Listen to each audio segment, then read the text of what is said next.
faut que ceux qui nous regardent comprennent, pour ceux qui veulent le changement, c'est mon cas, comprennent que ça ne dépend pas toujours de la pertinence des idées du candidat. Ça ne dépend pas toujours de la popularité du candidat. Ça dépend surtout de la responsabilité individuelle de tous les acteurs du processus. Donc, écoutez très bien. Dimanche, à la fermeture des bureaux de vote après-demain, vous serez capable, si je m'en tiens à la description que vous venez de faire, en tout cas au planning que vous avez exposé, vous serez capable d'avoir une tendance sur votre résultat final, le résultat que vous aurez obtenu du scrutin du 12 octobre. En effet. Et vous faites bien de dire une tendance. Parce que, comme je vous l'ai dit, restant fidèle à ce que je vous ai dit, n'ayant pas pu couvrir certaines parties du pays pour des raisons que nous avons évoquées, donc nous n'aurons que les résultats venus de là où nous avons pu couvrir. Écoutez très bien. Est-ce que vous promettez que dimanche, le PCRN aura 32 000 représentants dans à peu près 32 000 bureaux de vote sur l'étendue du territoire et même à l'étranger? Alors oui, partout. Peut-être pas pour être vrai, réaliste. Parce qu'il y a des endroits où nous n'avons pas pu faire ce travail, pour des raisons insécuritaires.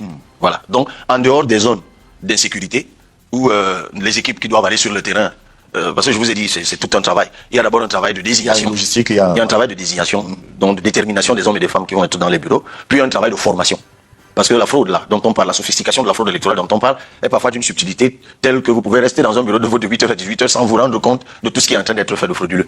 Donc, il faut, pendant des mois, on a envoyé des équipes dans chaque commune pour rassembler les personnes désignées dans les bureaux de vote, en tout cas qui se sont parfois désignées volontairement. Il fallait donc les former. Donc, il y a plein d'endroits où on ne peut pas, notamment dans la partie, dans le nord-ouest, certains endroits dans le nord-ouest et le sud-ouest, et certains endroits dans la partie septentrionale, où les groupes terroristes sévissent. Il a été pratiquement impossible d'aller dans ces zones-là.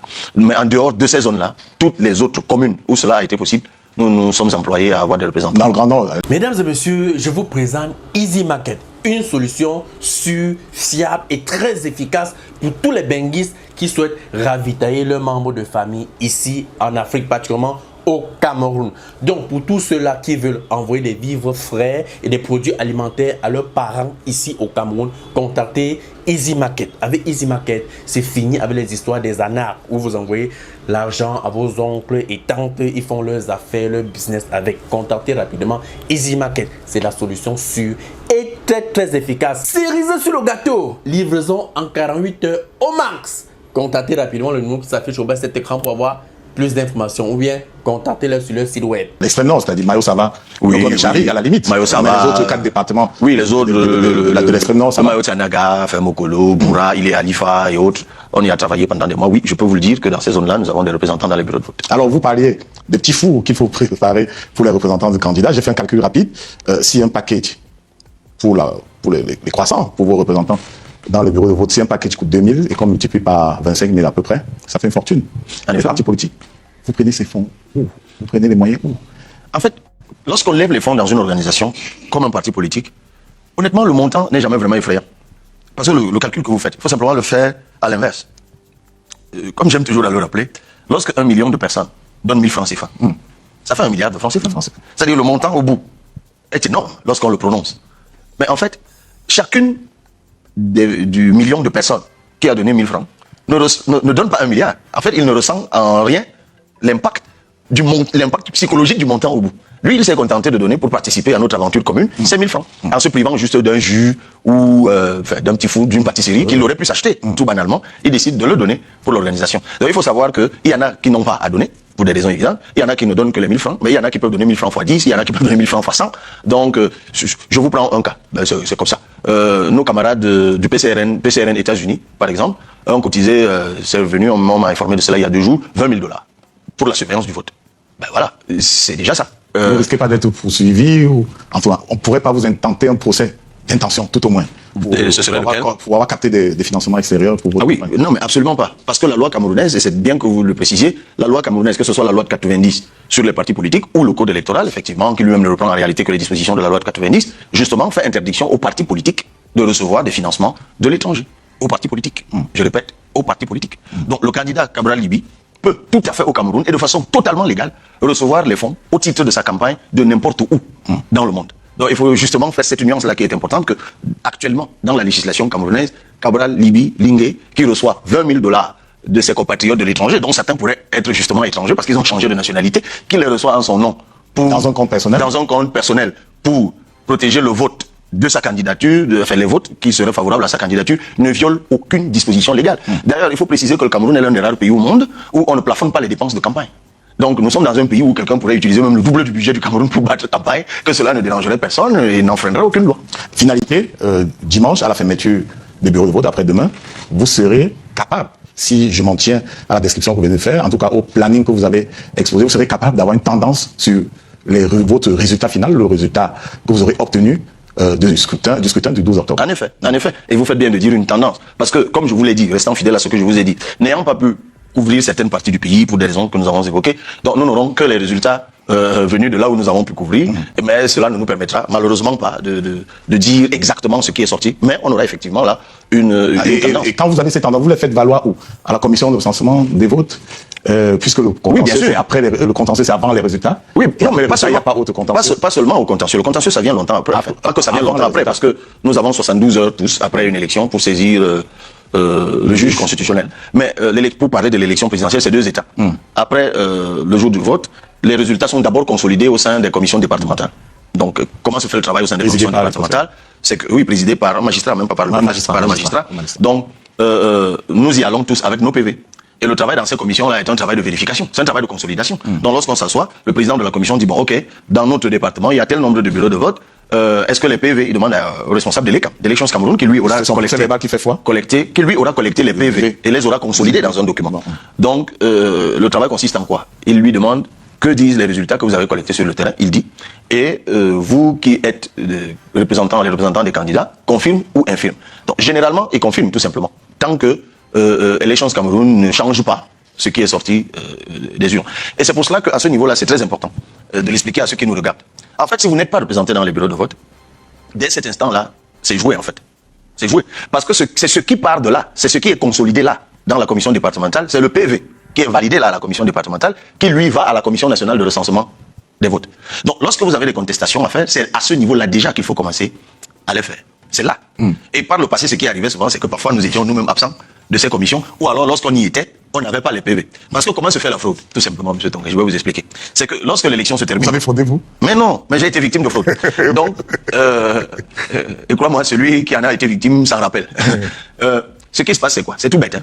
C'est que, et la loi ne précise d'ailleurs pas cette étape, c'est qu'une fois que vous aurez fini de voter, chers compatriotes, en fait, il y a un responsable communal d'Élections Cameroun dans chaque commune, évidemment. Alors, qu'est-ce qui se passe? C'est que tous les PV des bureaux de vote de sa commune sont ramenés à son niveau. Voici concrètement ce qui se passe. Concrètement, là, maintenant. C'est que certains responsables communaux d'Élections Cameroun sont généralement sous l'influence de certaines élites du coin. Donc, qu'est-ce qui se passe? C'est que, prenons un cas tout bête. Konyambeta, c'est une commune du MAM, disons, Baminoubou, 27 bureaux de vote. OK. Le responsable de l'ECAM a donc les 27 bureaux de vote. Qu'est-ce qui va se passer après?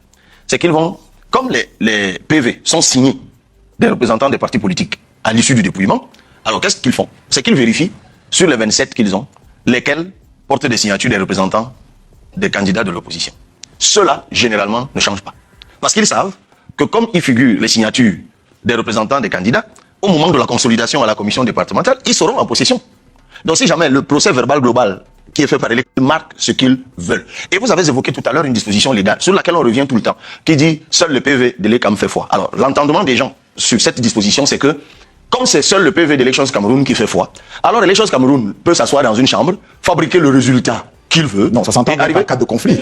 Mais voilà, monsieur Rodrigue Tongue, dans tous les pays du monde où vous irez, en cas de dispute sur l'authenticité de documents, il faudra toujours qu'il y en ait un qui fasse foi. Voilà. Enfin, je vous parle en tant que juriste.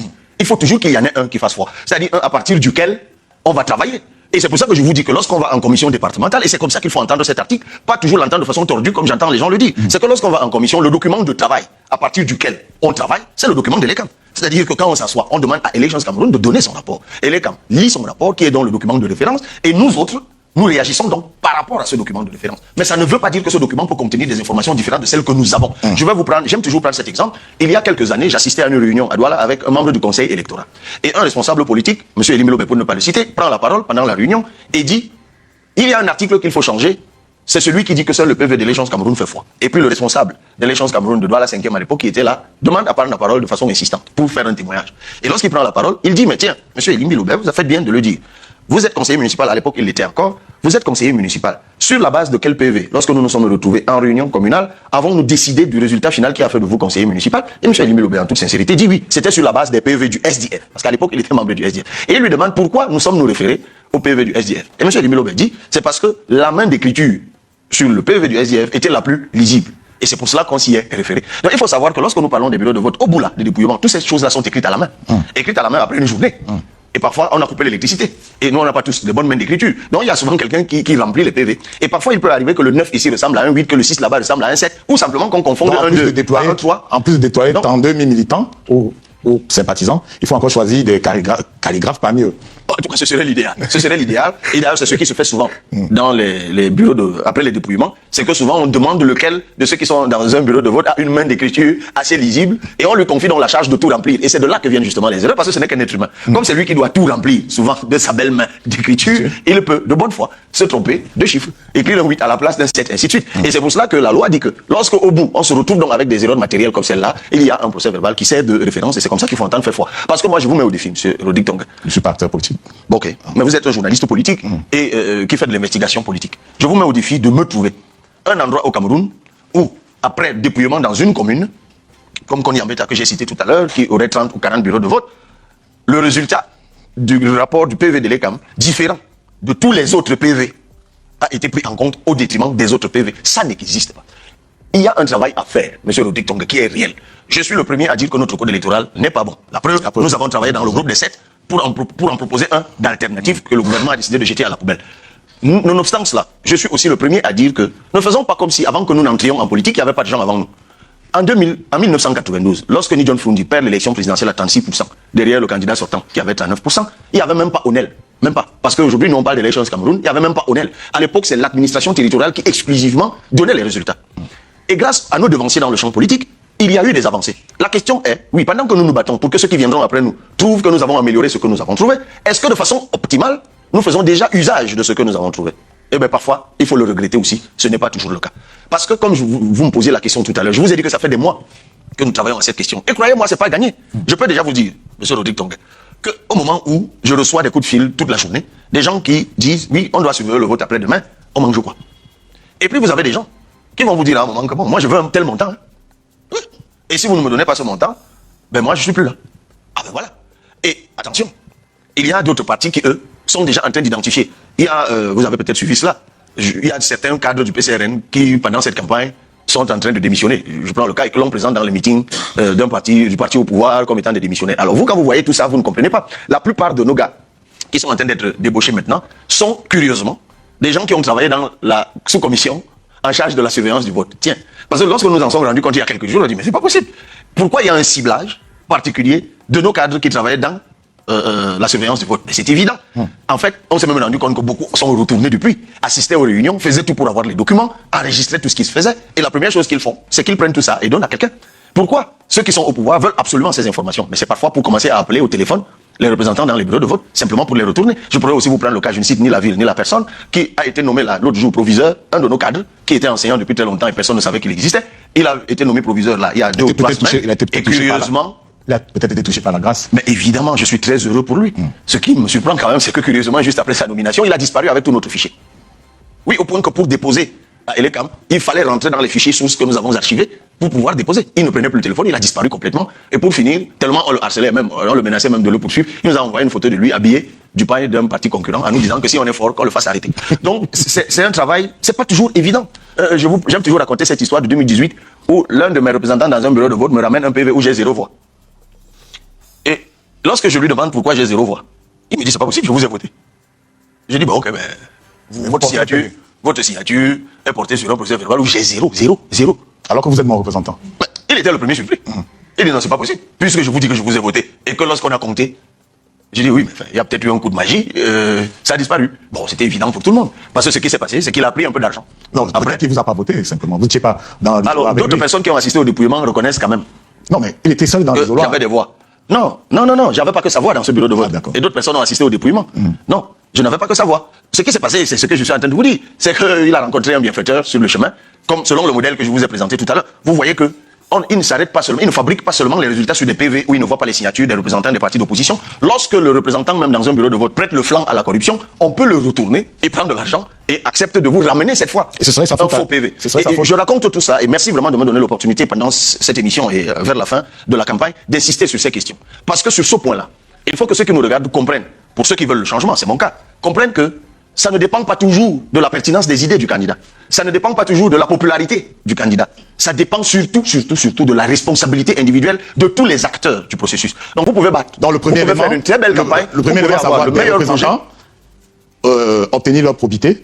Ensuite, Ben oui. la priorité, c'est avoir des représentants dans le bureau de vote. Et puis obtenir leur probité. C'est pour cela, par exemple, que cette année... Ma question, et vous évoquiez Dieu tout à l'heure, et je me demandais si simplement vous vous moquez pas de Dieu en le convoquant dans un domaine où il n'est pas très intéressé, parce que nous conviendrons que si Dieu était soucieux, ou Dieu avait de l'empathie pour le malheur des citoyens qui étaient sous un régime plus ou moins autoritariste, il serait intervenu depuis longtemps. Alors, s'il y a une chose qui est la chasse gardée de Dieu, c'est bien l'exercice du pouvoir. Et tous ceux qui recherchent le pouvoir comme moi, vous diront à un moment ou à un autre qu'il y a quelque chose de surnaturel dans la conquête du pouvoir. Parce que les comportements des êtres humains ne sont pas toujours, dans le champ politique, ne sont pas toujours rationnels, ne sont pas toujours mathématiques. Ce qui, à un moment ou à un autre, font de la popularité d'un homme politique dans un espace public, c'est pas toujours quelque chose de rationnel. Vous qui faites de vox pop, demandez parfois aux gens pourquoi ils aiment un tel et pas un autre. Ben, parfois, ils vous donnent une argumentation qui ne tient pas la route. Et cette zone-là, je la mets, mais totalement, exclusivement entre les mains de Dieu. Moi, je suis de ceux qui pensent que c'est Dieu qui touche les cœurs des hommes et des femmes. Je suis de ceux qui pensent que fondamentalement, c'est Dieu qui donne le pouvoir. Et quand j'ai fini de dire que Dieu donne le pouvoir, c'est que je suis en train de confesser que Dieu est souverain. Que Dieu est souverain.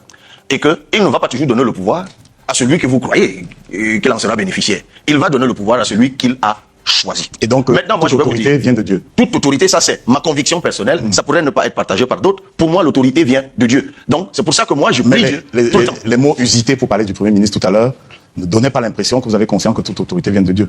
Non, mais les mots usités pour décrire le pouvoir en place à Yaoundé ne laissent pas l'impression que vous pensez fondamentalement que toute autorité vient de Dieu. Totalement. Ces mots sont même empruntés de Dieu. Pour ceux qui s'intéressent, pour les chrétiens à la Bible, pour les musulmans au Coran et d'autres confessions religieuses, ils n'ont qu'à lire les chroniques qu'il y a dans ces ouvrages sacrés. Dieu, à un moment, a fait chuter des rois qui ne lui obéissaient plus. Dieu a détrôné des rois. Dieu a voué aux gémonies des gens. Dieu a décimé des gens, tué des gens qui lui désobéissaient. Parce que justement, il a donné à l'homme le libre arbitre. Et parfois, l'homme qui est bénéficiaire de son pouvoir ne lui obéit plus, n'est plus humain, cesse d'être humain. Dieu lui donnant le pouvoir pour soulager les souffrances des gens, il devient plutôt le bourreau de ceux dont il doit soulager les souffrances. Et c'est ce qui se passe avec nos gouvernants, justement. Il y a longtemps, parce que certains d'entre eux, parfois, invoquent Dieu, en disant, oui, celui qui n'est pas avec nous n'est pas avec Dieu. D'accord, Dieu les a choisis et les a mis au pouvoir. Mais qu'est-ce qu'ils en ont fait? C'était dans le football, ça. Mais qu'est-ce qu'ils en ont fait? Parce que c'est un privilège que vous soyez choisi par Dieu. Et c'est pour cela que moi, je crois que le bon dirigeant d'un pays doit être habité par la crainte de Dieu. Si vous n'êtes plus habité par la crainte de Dieu, vous êtes habité par le diable. Alors le dirigeant que Et lorsque vous êtes habité par le diable ne sait faire qu'une chose: détruire, infliger des souffrances. Je vous donne quelques lignes du pédigré du dirigeant que nous avons en ce moment, le principal dirigeant du Cameroun, fils de catéchiste, passé par le séminaire, d'abord l'internat à Konos, c'est un collège catholique, le petit séminaire à Edea, et puis très proche de l'église catholique, a toujours montré des dehors de piété. Est-ce que vous ne vous dites pas que celui-là est habité par Dieu et c'est pour cette raison justement qu'il est en place depuis 43 ans. Et donc, comme toute autorité vient de Dieu, et puisque vous êtes pieux, puisque vous convoquez Dieu dans votre démarche quotidienne, on se contente de continuer à l'avoir comme dirigeant. N'avez-vous jamais entendu qu'un serviteur de Dieu ait été déchu de son statut de serviteur de Dieu par une église ou par une organisation religieuse? Si. Vous avez déjà entendu parler. Judas au moins. Voilà. Non, là, vous allez même très loin. Je vous parle des choses qui sont beaucoup plus récentes. C'est le plus emblématique. Oui, mais Judas, lui, n'a même pas été déchu. Il s'est suicidé tout simplement après avoir posé son acte. Il a été déchu avant le suicide. Je vous dis qu'il est simplement allé se suicider tout simplement après. Mais de toute façon, ce que je veux vous dire, c'est qu'il y a des hommes et des femmes qui servent Dieu, qui à un moment eux-mêmes dérapent, à un point que ceux qui dirigent les organisations religieuses au sein desquelles, dans lesquelles ou auxquelles ils sont membres, décrètent leur déchéance de leur statut de serviteur de Dieu. Donc nous restons des humains. Nous restons des humains. Et comme je vous le disais tout à l'heure, la plupart du temps, la déchéance de l'humain commence lorsqu'il cesse de craindre Dieu. Dans ce pays, vous citez le président de la République, tout simplement. Moi, j'ai fait une étude il n'y a pas très longtemps sur le parcours spirituel des gens que l'opération Épervier avait épinglés pour détournement de fonds publics. Et je me suis rendu compte que beaucoup d'entre eux étaient passés par le séminaire. Je ne suis pas moi personnellement passé par le séminaire catholique, mais mon géniteur, mon père, est passé par là puisqu'il a failli être prêtre. Donc j'ai reçu un peu l'éducation que lui, il a reçue. Heureusement, il nous aurait privé du talentueux politique que vous êtes. Ben oui. Et donc, j'ai une petite idée de la rigueur, du sérieux qui caractérise les enseignements et les formations qui sont dispensés pour prendre le cas du séminaire que vous avez évoqué. Mais n'empêche, certains sortent de là, restent fidèles à ce qu'ils ont appris. D'autres, c'est ça le règne des humains, s'écartent de cela. Est-ce que celui dont vous avez décrit le pédigree tout à l'heure s'en est écarté ou pas? Les faits parlent d'eux-mêmes. Dans quel état se trouve le Cameroun? A-t-il été le dirigeant proche des hommes et des femmes au côté ou à la tête duquel Dieu l'a placé, a-t-il pris les décisions qui allaient dans le sens de soulager les souffrances du peuple dont Dieu lui a donné la charge? Quelle a été sa réaction lorsque les personnes qu'il s'est choisies pour l'accompagner dans l'accomplissement de sa tâche s'étaient éloignées et des enseignements de Dieu et de ses propres instructions à lui, détournant des milliards de francs CFA, privant les Camerounais d'hôpitaux, d'écoles, de routes? Qu'en a-t-il fait? Oui, parfois il a décidé de jeter certains en prison, non pas tant, nous dit-on, parce qu'ils avaient forcément aggravé la souffrance des gens, mais parce que l'ayant aggravé et l'argent dont il s'était mis plein la poche, il voulait l'utiliser pour le remplacer. Donc je vous dis encore que sur cette question-là, moi je pense, M. Rodrigue Tongue, oui, c'est Dieu qui donne le pouvoir, et ceux qui incarnent, ceux qui ont reçu la grâce divine d'exercer le pouvoir, restent fidèles à ses préceptes, restent habités par sa crainte, ils seront indiscutablement de bons dirigeants. Vous essayez d'évoquer la solidarité en contexte électoral. Vous avez sans doute suivi, par exemple, l'appel qui a été lancé par le candidat Joshua aussi, et même d'ailleurs, je crois ce soir, je l'ai lu quelque part, le candidat Issa Chikoma, qui disait que sur le point précis de la surveillance du vote, nous pouvons mutualiser. Ça, c'est une forme de solidarité qui peut se construire. D'ailleurs, j'ai vu certains candidats renoncer à leur candidature au profit d'un autre candidat. Ça, c'est une forme de solidarité aussi. Sans doute, leurs offres politiques se rejoignaient, leurs ambitions se rejoignaient, leurs options se rejoignaient, et cette proximité a fini par pousser certains d'entre eux. Mais vous avez annoncé que vous ne renonceriez pas. Faut-il que je le redise encore? Oui. Non, au point où nous en sommes, et c'est ça le charme de la politique, c'est qu'entre ce qui se passe le matin et ce qui peut se passer le soir, il peut se passer d'énormes choses. Mais au point où nous sommes, je ne suis pas en position de renoncer à ma candidature. Maintenant, d'ici à demain, d'autres pourraient renoncer à leur candidature à ma faveur, pourquoi pas? Donc tout est possible, dans l'intérêt bien compris des Camerounais. Parce que n'oublions pas que tout ce que nous voulons, en tout cas c'est mon cas, nous nous battons pour le changement dans ce pays. Je suis de ceux qui pensent, et je suis sûr que j'ai raison, 43 ans, c'est assez. Dans la situation où nous sommes, l'élection du 12 octobre, c'est l'élection de l'indignation collective. Nous devons nous donner l'occasion de donner un nouveau départ à cette nation. Et il peut se trouver que d'autres concurrents partagent cet objectif et que nous nous entendions. D'ici là, pourquoi pas? Alors, on reproche de ne pas vouloir faire de compagnonnage avec les autres partis politiques de l'opposition, vous accuse d'être plus concentré sur l'opposition que sur le pouvoir. Et en veulent pour preuve le fait que vous demandiez de façon récurrente un débat avec un leader de l'opposition plutôt qu'avec le président de la République du Cameroun. Alors, je vous mettrai au défi de me montrer une seule de mes sorties publiques. Je dis une seule, je n'ai pas dit deux, où j'appelle à un débat. Moi, Gabriel Libi. Ne confondez pas tout ce que vous lisez dans les réseaux sociaux à Gabriel Libi. Vous avez l'occasion de vous démarquer de ce qui est dit. C'est ce que je suis en train de vous dire. Je n'ai même pas à me démarquer de quoi que ce soit. Je vous dis simplement ce qui est. C'est que je suis tellement concentré à travailler que je ne passe pas mon temps à solliciter des débats avec les gens. En revanche, vous m'avez sollicité pour un débat avec d'autres candidats. Quelle a été la suite? Non, mais je vous ai dit que j'étais disposé à participer à ce débat. Malheureusement, ça n'a pas eu lieu et je m'en tiens aux informations que vous m'avez données parce que certains candidats n'ont pas donné de suite à votre demande et que certains ont même simplement opposé une fin de non-recevoir. Et vous souhaitiez, et je vous le concède, vous souhaitiez organiser un débat, mais ça c'est le travail du journaliste. C'est tout à fait normal qu'un journaliste, dans le cadre de son travail, comme ça se fait partout dans le monde, veuille organiser un moment comme celui-ci où les gens vont s'adresser aux électeurs en confrontant en direct leurs propositions. C'est tout à fait normal. Donc maintenant que vous invoquez cela pour essayer de montrer que je ne veux pas mutualiser, non, c'est spécieux. Ce d'autant, pour revenir à la mutualisation, et ça vous pouvez le retrouver sur toutes les plateformes qui archivent les informations. Lorsque le professeur Olivier Billet a lancé l'ATP, l'Alliance pour la Transition Pacifique, je fais partie des premiers à y avoir adhéré. Mais je ne me suis pas contenté d'adhérer. Je suis allé, en ces lieux et places, à la rencontre d'autres leaders politiques pour les convaincre d'y adhérer. Une personne que j'ai fait adhérer, par exemple, c'est Maître Keremouna. Je suis même allé plus loin. Et ça, vous pouvez le retrouver dans une interview que j'ai donnée à RFI.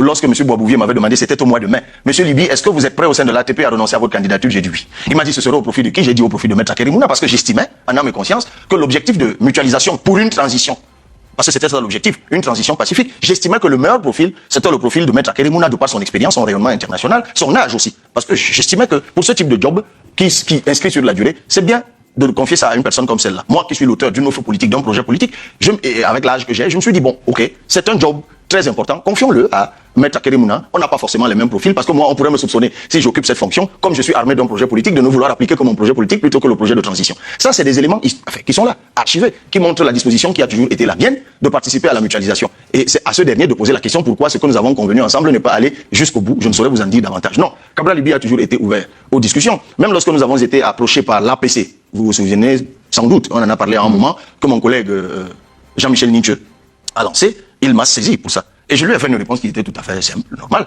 Je lui ai dit, le seul problème que j'ai avec votre démarche, c'est que ce n'est pas une démarche de discussion, c'est une démarche d'adhésion. Parce que vous avez déjà choisi un candidat et vous êtes simplement en train de nous demander de venir nous aligner derrière votre candidat. Et l'idée que nous faisons d'une démarche collective de mutualisation, c'est une idée simple. Nous nous mettons ensemble, nous définissons un projet commun. Puisque moi, je me suis quand même permis d'en rédiger un avec mes militants. Donc, vous aussi, quand je dis vous, je parle de mon vis-à-vis, le cas échéant, je dis, vous aussi, vous avez un projet. Donc, mettons-nous ensemble et arrêtons un projet commun. Deuxième chose, nous avons un ogre frauduleux devant nous qui a sophistiqué la fraude.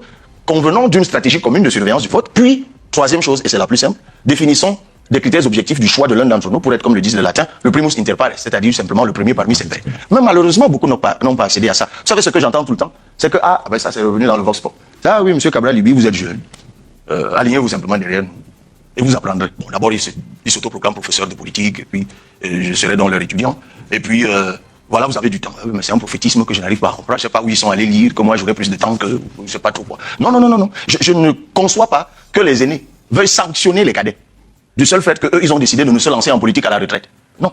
Moi, j'ai décidé de me lancer en politique et vous êtes bien placé, vous, monsieur Rodrigue Tonga, je me permets de vous le dire en vous regardant dans les yeux. Parce que lorsque je me lance en 2004, j'ai mes 24 ans, comme porte-parole de l'appel de 1000 et puis de 5000 étudiants contre la réélection de Paul Biya, je me souviens encore, vous faites partie des premiers à m'avoir fait ma première interview médiatique. Vous travailliez encore en mutation à l'époque et ça se trouvait à la place Répiquet à Yaoundé. Je me souviens comme si c'était hier, je crois. Sauf si Le je me Messager. trompe. Ah, vous étiez... Voilà, je me suis trompé, vous étiez au Messager. Ouais. Et le Messager était situé non loin de l'entreprise qui vend la quincaillerie, enfin, quelque chose comme ça. Ah bon, oui, oui. Vous faites quelque part là. Donc, vous êtes un témoin bien placé de cela. Et depuis 21 ans, je travaille dans la constance et dans la cohérence à mériter la confiance des Camerounais. Ils ne sont pas nombreux qui ont 20 ans ou 30 ans de plus que moi, qui peuvent se prévaloir d'un tel parcours de constance, de cohérence, de construction d'une idéologie, de construction d'un faisceau de solutions pour les compatriotes. Ils ne sont pas nombreux. Donc, je ne suis absolument pas réceptif à l'idée d'élimination des gens, de disqualification des gens, du seul fait de l'âge. Ce d'autant que moi, je ne vends pas le jeunisme en politique. Je vends la pertinence, je vends des idées, je vends des projets. Alors, évoquons votre propre bilan en tant qu'élu du peuple, en tant que député, pour sortir de cette émission et puis aborder les possibilités qui s'offrent à nous après le 12 octobre, après dimanche prochain. Quel bilan faites-vous vous-même? Je ne demande pas de faire une défense pro domo, mais simplement un bilan, le bilan que vous faites de vous-même, de votre présence au Parlement depuis plus de 5 ans. Un bilan avec beaucoup de modestie, je dirais particulièrement élogieux. C'est quoi le travail d'un député? Le député a deux choses à faire. La première, c'est voter les lois. Et la deuxième, c'est contrôler l'action du gouvernement. Des propositions de loi, nous en avons faites. Mais elles n'ont pas prospéré pour des raisons arithmétiques évidentes. Les gens doivent savoir que lorsqu'on déposait, nous avons fait une proposition de loi, par exemple, sur la révision de la loi foncière. Je prends juste un exemple. Une proposition de loi sur le statut de l'enseignant. Une proposition de loi, je ne sais même plus, on en a fait une dizaine ou une quinzaine. Et sur la culture, une proposition de loi alternative sur les associations culturelles. Tout cela n'a pas prospéré parce que, bon, à l'Assemblée nationale, ça arrive d'abord à la conférence des présidents et dès la conférence des présidents, vous êtes hyper minoritaire et ça s'arrête là. Ça ne continue même pas en commission. Maintenant, en ce qui concerne le contrôle de l'action gouvernementale, mais sur ce point, je crois que on peut tout nous reprocher, sauf de n'avoir pas fait ce job avec excellence. Parce que ce soit les questions écrites, et je parle de moi et de mes 4 autres collègues à l'Assemblée nationale, que ce soit sur les questions écrites, que ce soit sur les questions orales, que ce soit lors des plénières thématiques, que ce soit dans les propositions de résolution d'enquête parlementaire sur OTS, sur les infrastructures sportives, sur les fonds Covid, sur les contrats miniers, les démonstrations que nous avons faites en tant que députés, par exemple sur les contrats miniers, le fameux fer de Kribi qu'on a bradé, et récemment encore, il vient de brader à Minimatap, que ce soit sur l'augmentation des prix du carburant, pour ne prendre que ces cas-là. Et d'autres combats que nous avons menés, vous en avez évoqué un tout à l'heure face au Premier ministre contre la violation des lois. Nous avons été aux côtés de nos compatriotes. Nous nous sommes toujours tenus aux côtés de nos compatriotes. Et ils nous le rendent d'ailleurs très bien. C'est l'occasion pour moi de les remercier parce que ça va faire pratiquement un mois que nous sommes, nous, en campagne. On n'a pas attendu les 2 semaines parce que nous avions un retard à rattraper à cause des 2 ans de persécution. Depuis que nous avons soulevé la vague orange à Kribi, puis nous sommes allés jusqu'à Poussiri, et ainsi de suite, jusque dans la diaspora, les compatriotes nous le rendent bien. Ils nous témoignent leur satisfaction du travail que nous avons abattu à l'Assemblée nationale.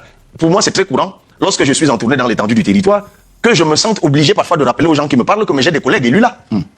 Parce que tout le temps, moi, je reçois des gens qui me disent... Mais vous êtes élu du peuple. Des gens qui me disent, oui, mais parlez de telle chose. Oui, on vous a vu parler de telle autre. Oui, j'ai parlé de la forêt des Baux, par exemple. Oui, on vous a vu parler de telle autre et ça a changé. Parlez aussi de nous. Je dis, oui, mais vous avez un collègue. Moi, j'ai un collègue ici, c'est tel. Il me dit, oh non, celui-là, parlons d'autre chose. Bon, maintenant, moi, je ne vois pas de balle perdue à mes collègues. Je suis simplement en train de dire que j'ai apporté la preuve de ce que j'incarnais véritablement la mission qui était la mienne. J'ai jamais blagué avec. J'ai pris très au sérieux la mission qui était la mienne. Et c'est pour ça d'ailleurs que lorsqu'un journaliste s'est amusé, un de vos collègues s'est amusé une fois à fabriquer un document par Photoshop et à m'y mettre comme ayant gagné des marchés Covid, j'ai pas hésité un seul instant, et c'est d'ailleurs la seule fois que ça m'est arrivé, puisque je suis journaliste avant d'entrer en politique, d'attraire un journaliste, parce que ça attaquait immédiatement ce que j'ai de plus cher, c'est-à-dire ma cohérence et ma constance. Dieu sait tout le combat que je mène à l'Assemblée nationale contre mes collègues qui sont dans les affaires de marché et tout ça. Et je leur dis toujours, on ne peut pas être jugé parti. Vous ne pouvez pas pouvoir contrôler efficacement un ministre dans le cabinet duquel vous êtes assis pour demander des paiements. C'est très compliqué tout ça. Mais bon, chacun fait ce qu'il veut. Vous essayez d'avoir et ça le